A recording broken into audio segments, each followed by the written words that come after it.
نبدأ بالصلاة على رسولنا الكريم محمد صلى الله عليه وسلم، فصلوا على خير البشر.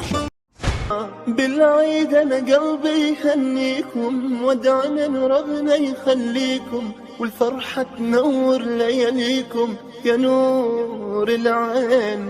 بالعيد أنا قلبي يهنيكم، وادعي من ربنا يخليكم، والفرحة تنور لياليكم يا نور العين. وانتو اهلا بيكم بفيديو جديد وانمي جديد. اتمنى تكونوا بخير وباحسن حال دايما. يلا بينا نبدا ملخص جديد بانمي جديد، ويلا بينا نبتدي.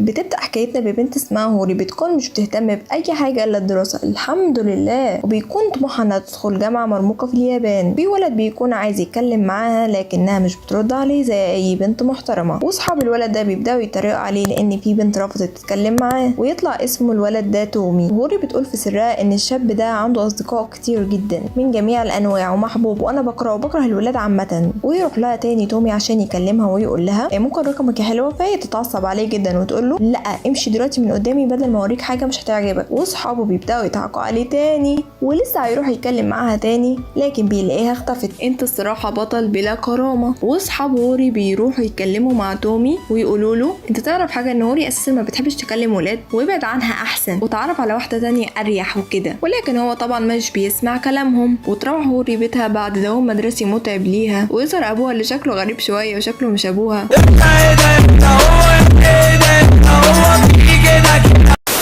ويظهر اخوها القمر ويقول لها اكلي بابا بقى قبل ما تروحي مدرستك تمام لاني مش فاضي وسلام. وهوري زي اي بنت محترمه بتحط الاكل لابوها وتمشي، وبتقول في نفسها انا لازم اروح اقول لتومي ده اني بكرهه قوي عشان بقى يبعد عني بقى. كدابه قوي ربنا، ولا هتروح تقول له ولا حاجه. وبعدين بنروح لمنظور تاني، وهوري بالمدرسه بتنظف ملعب الهاند بول. يجي المدرس ويقول لها روحي هاتي لي الزي بتاع تومي من غرفه العياده، فتقول له عياده؟ فبيقول لها ايوه تومي رجله اتلوت تعرفيش ولا ايه؟ فبتكون هوري مش عايزه تروح، بس بتقول ان دي فرصه عشان تقول له ان هي بتكرهه. وتروح له الاوضه وتقول له ممكن ادخل؟ المدرب هو اللي بعتني عشان اخد الزي الرياضي بتاعك. فتومي طبعا اول ما بيشوفها وشه بيحمر، والله انت عسول قوي. وتقف قدامه وتقول في نفسها لازم اقول له اني بكرهه لازم، ولكن بتقول ان هي لازم تقوله له بطريقه محترمه شويه. وبتبدا تقول له انت شخص شعبي قوي وحلو قوي، انا اول مره اشوف حد بيكره حد ويقول له انت حلو قوي. ولسه هتكمل كلامها شوف ابوها على الشباك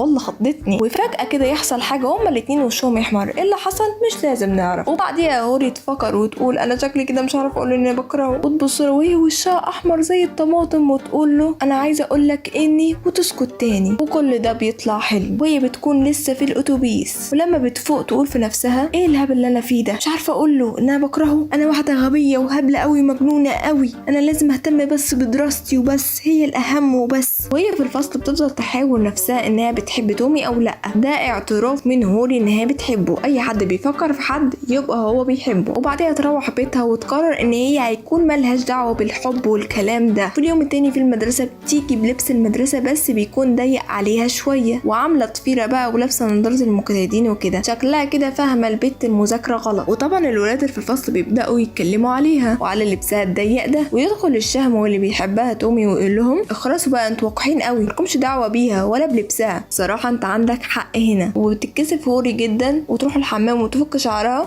انا ما كانش لازم البس كده، انا غبيه قوي. ويجي تومي ويقول لها انا اسف جدا على هم اللي قالوه. وبعديها يروحوا هما الاتنين يناموا فوق مبنى المدرسه شويه. ياه انتوا عادي كده عندكم. وبعديها بيقوم تومي ويقول لها انا بحبك قوي يا هوري، ويمسك ايديها ويقول لها انا بحبك جدا يا هوري، هل توافقين ان تكوني حبيبتي؟ هي طبعا في الموقف ده، فطبعا اي بنت في الموقف ده وشها بيحمر قوي وتقول له هفكر بالموضوع، هفكر معناها موافقه. وتروح البيت وتحكي لابوها ويقول لها ده قرارك انت يا بنتي، ولا يحق لي تدخل في هذا الامر. وفي تاني يوم هوري بتكون متعصبه جدا جدا، بتكون يعني تقريبا كده مش طايقه نفسها. وتومي بقى الغبي بيقرر يروح عشان يهديها شويه ويشوف ليه هي ليه متعصبه. فتومي طبعا من كتر غبائه يروح يقول لها ايه رايك يا هوري نذاكر مع بعض؟ ده غبي يا ابني، واحده متعصبه تروح تقول لها تعالي نذاكر. هوري طبعا تضربه حته قلم كده وهو يقول لها انا اسف جدا على ازعاجك. وفي اللحظه دي طبعا هما الاثنين بيقعوا على الارض وكل واحد بياخد كتاب التاني. وبعد بقى ما هوري ما بتهدى شويه تفتح الكتاب وتقرا اللي فيه وتلاقيه هو مش كتابها. بتقرر تروح لتومي عشان تديله كتابه وتاخد كتابها. وتومي طبعا اول ما بيشوفها جايه له بيقول ياه وافقت اخيرا نذاكر مع بعض، انت غبي قوي. لكن هوري بقى بتصدمه وتقول له بص بقى يا تومي انا كده نسيت كتابي معاك، فانت خد كتابك وهات كتابي. الكتاب ده بيكون فيه كلام استغفر الله، وهي خايفه ان هو يفتحه ويقراه. فتومي بقى العنيد يقول لها لا ويفضل يعاند معاها شويه. وفجاه كده تومي يمسك ايديها ويقول لها انت كيوت قوي وعسل، خدي اهو كتابك اهو. وهوري طبعا اول ما بيديها الكتاب بتاخده وتمشي بسرعه وتقول الحمد لله الحمد لله ان هو ما فتحش الكتاب ولا قراه. وتقول برضو ان تومي ده شخص لطيف جدا، شكلي حبيته ولا ايه؟ انت حبيتيه اساسا؟ انت لسه بتفكري؟ انا عارف ده حاجه تجنن يا جدع.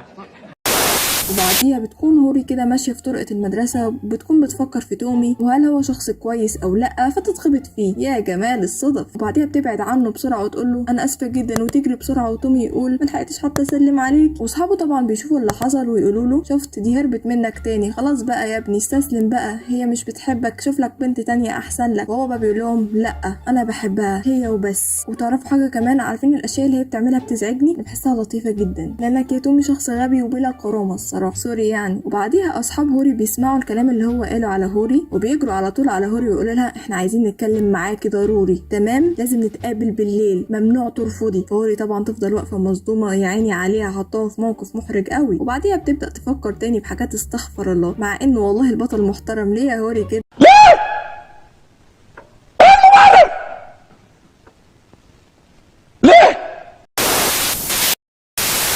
وبعدين بتقرر هوري تروح لغرفة تومي عشان عايزة تكلمه بحاجة مهمة، فتلاقيه مش موجود فتستخبى في الدولاب لحد ما يجي. ليه غبية كده يا هوري؟ كنت مشيتي وهو لما يجي يروح له تاني. وبعديها بيجي تومي ومعاه اصدقائه، وبيكون بقى من حظها الفقر هوري تومي عايز يفتح الدولاب لكنه مش عايز يتفتح. ليه؟ عشان هوري جواه طبعا. وطول ما هي جوه هوري عمالة تقول يا ربي يا ربي ما يمسكني. وبعديها اصحاب تومي بيقولوا له احنا هننزل كده نجيب حاجة من السوبر ماركت ونيجي. بيقول لهم تمام. وبعديها تومي بيبدأ يحط ايده على هوري اللي في الدولاب وهو اساسا مش عارف ان هي جوه الدولاب طبعا، بس ايده بتروح لمكان استغفر الله. فبيفتح الدولاب ويشوف هوري بوضعيه استغفر الله كمان. لا يا عم عيب يا عم، استغفر الله العظيم يا رب. ويقول لها انت جايه هنا عشاني وعشان تشوفيني؟ فتقول له لا او بس ازاي يعني الاتنين يا بنتي؟ لازم تختاري حاجه واحده. بعديها بيمسك ايديها ويقول لها اخرجي دلوقتي من هنا بسرعه قبل ما يجي باقي اصحابي عشان يعني ما يفهمناش غلط وكده. وتقول هوري في نفسها تومي ده شخص بيعتني بيا قوي وخايف عليا وانا مش مقدراه، يا له من شخص غبي. الصراحه عندك حق هو غبي فعلا. وبعديها هوري بدون قصدها كالعاده تقع على تومي، بس في اللحظه دي بيجي كله اصدقاء تومي واصدقائها ويقولوا لهم احنا دخلنا في وقت غلط ولا ايه؟ فهوري تقوم تجري بسرعه وتروح لاصحابها وتقول لهم هو والله ما تفهمناش غلط والله وقعت بس. وبيقول لها عشان نصدقك هنطلع كلنا رحله مدرسيه مع بعض، كلنا ولاد وبنات وهيكون معانا تومي كمان. فتقول لهم هوري خلاص تمام. بعديها بيطلعوا الرحله دي ويبداوا يتوزعوا كفرق مكونه من شخصين. فهوري بتقول لهم انا ممكن انا امشي لوحدي عادي. واحد من اصدقاء تومي عايز يرعبها وكده، فبيقول لها انت عندك الجراءه تمشي بممر جبلي لوحدك؟ هي طبعا تترعب وتفضل تصرخ شويه. وبعديها تمشي مع تومي في الاخر لحد ما يوصلوا عند بيت مسكون.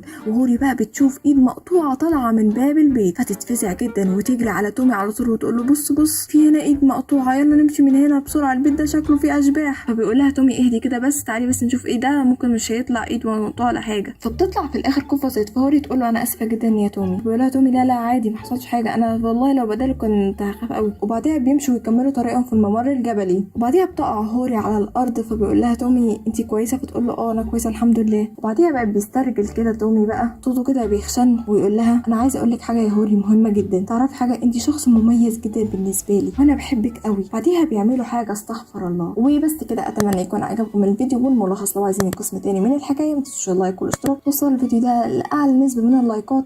وبس كده، سلام. شكرا على تلك الأيام التي لا تنسى، شكرا على كل قطرة عرق سالت تعبا وحبا، شكرا على الوفاء، شكرا على الكثير. يا لها من أيام قاسية ويا لها من نهاية صعبة.